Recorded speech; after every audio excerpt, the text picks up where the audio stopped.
Shalom Bapak Ibu yang dikasih oleh Tuhan, bagaimana kabarnya sore hari ini? Saya percaya dan saya terus berdoa agar kita selalu sehat dan di dalam setiap perlindungan Tuhan dan penyertaan Tuhan sepanjang hari ini. Hari ini saya akan melanjutkan kebenaran firman Tuhan yang saya percaya akan mengubahkan paradigma kita untuk kita mengerti dan mengenal apa yang menjadi kehendak Tuhan untuk kita lakukan di dalam setiap kehidupan kita hari lepas hari. Hari ini kita akan belajar kebenaran firman Tuhan dari Amsal pada pasal yang ke-23 ayat 17 sampai yang ke-18. Demikianlah firman Tuhan. Janganlah hatimu iri kepada orang-orang yang berdosa, tetapi takutlah akan Tuhan senantiasa. Karena masa depan sungguh ada dan harapanmu tidak akan hilang. Sekali lagi, janganlah hatimu iri kepada orang-orang yang berdosa, tetapi takutlah akan Tuhan senantiasa. Karena masa depan sungguh ada dan harapanmu tidak akan hilang. Saudaraku yang terkasih, Amsal kehidupan pada bagian yang ke-23 ini saya beri judul adalah iri hati merusak diri. Dalam terjemahan firman Allah yang hidup dikatakan gini, jangan iri hati terhadap orang-orang jahat, tetapi hendaklah engkau senantiasa hormat akan Tuhan, karena sesungguhnya engkau mempunyai harapan dan masa depan yang gemilang. Kalau dalam terjemahan yang lain dikatakan jangan biarkan hatimu iri. Dalam versi mudah dibaca dikatakan jangan cemburu terhadap orang-orang yang jahat, orang-orang fasik. Iri dalam pengertian Kamus Besar Bahasa Indonesia adalah dikatakan gini, kurang senang melihat kelebihan orang lain atau cemburu, sirik, dengki kepada keberhasilan orang lain. Intinya adalah kita senang melihat orang susah, kita nggak senang kalau melihat diri kita susah. Kita sangat senang ketika melihat orang lain susah, jatuh dan lain sebagainya. Tapi ketika melihat orang berhasil kok saya pengen sama seperti dia. Kok dia bisa ini, dia bisa itu. Ini peringatan yang sangat penting untuk kita semua, saudaraku yang terkasih, bahwa khususnya orang-orang percaya untuk tidak punya hati yang iri. Firman Tuhan jelas, janganlah kamu hatimu iri kepada orang-orang berdosa.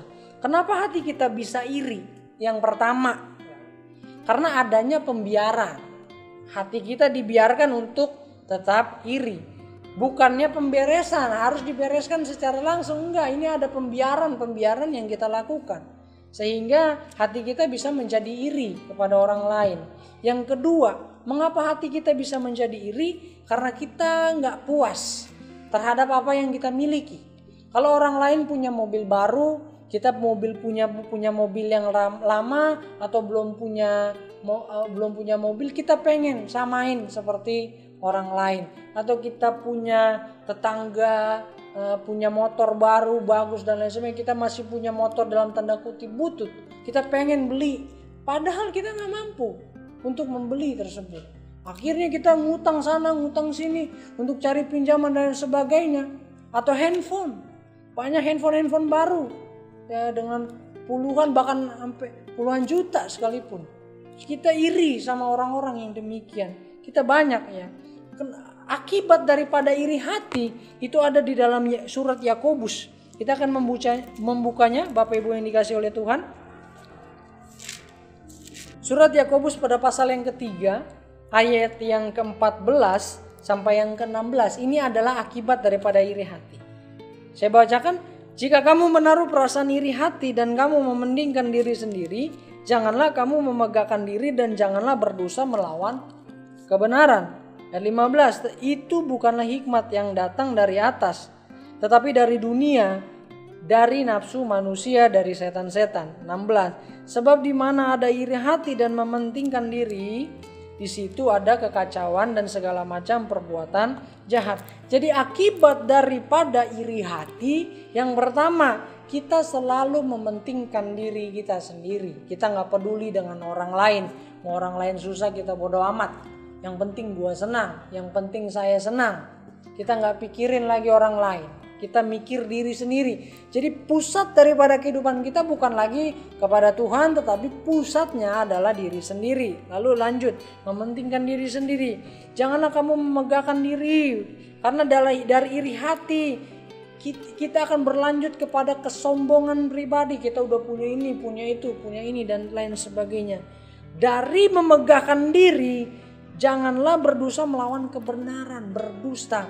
Artinya Bapak Ibu, kita telah melawan kebenaran firman Tuhan. Jadi dari iri hati mulai kita mementingkan diri sendiri. Dari mementingkan diri sendiri kita mulai menyombongkan diri. Dari menyombongkan diri kita berdusta terhadap kebenaran firman Tuhan. Bahkan di ayat yang ke-16 pada Yakobus pasal yang ketiga dikatakan, sebab di mana ada iri hati dan mementingkan diri sendiri, di situ ada yang pertama kekacauan, yang kedua segala macam perbuatan jahat. Jadi iri hati, akibat dari iri hati. Selanjutnya kalau kita terus pendam semua iri hati kita. Yang pertama, hidup kita kacau. Yang kedua, segala perbuatan jahat ada di dalam diri kita. Jadi yang menjadi pertanyaan adalah, apa sih supaya kita gak bisa iri hati? Apa sih yang kita mau tentang kebenaran firman Tuhan supaya kita gak iri hati? Dalam terjemahan versi firman Allah yang hidup dikatakan, jangan iri hati terhadap orang-orang jahat, tetapi hendaklah engkau senantiasa hormat akan Tuhan. Kalau kita gak mau iri hati, hendaklah senantiasa hormat akan Tuhan. Senantiasa takut akan Tuhan. Saya sudah sering katakan bahwa takut-takut yang ketakutan-ketakutan ilahi. Artinya ketakutan-ketakutan kepada Allah. Ada penghormatan di sana. Ada penundukan diri di sana. Ada ketaatan di sana. Jadi takut kepada Tuhan, adanya penghormatan kepada Allah. Adanya kehadiran Allah di dalam setiap kehidupan kita. Makanya ketika Allah hadir di dalam kehidupan kita, kita udah nggak mikirin lagi orang lain mau buat apa, orang lain mau berbuat apa. Tetapi sudah saatnya kita menghormati Tuhan yang ada di dalam kehidupan kita. Jadi Bapak Ibu yang dikasih oleh Tuhan, pesan kuat pada sore hari ini adalah masa depan kita itu terjamin dan pengharapan kita tidak akan pernah hilang jika kita mau terus untuk hidup di dalam ketaatan kepada Tuhan. Kiranya Tuhan Yesus memberkati. Maranatha, Tuhan Yesus segera datang. Amin.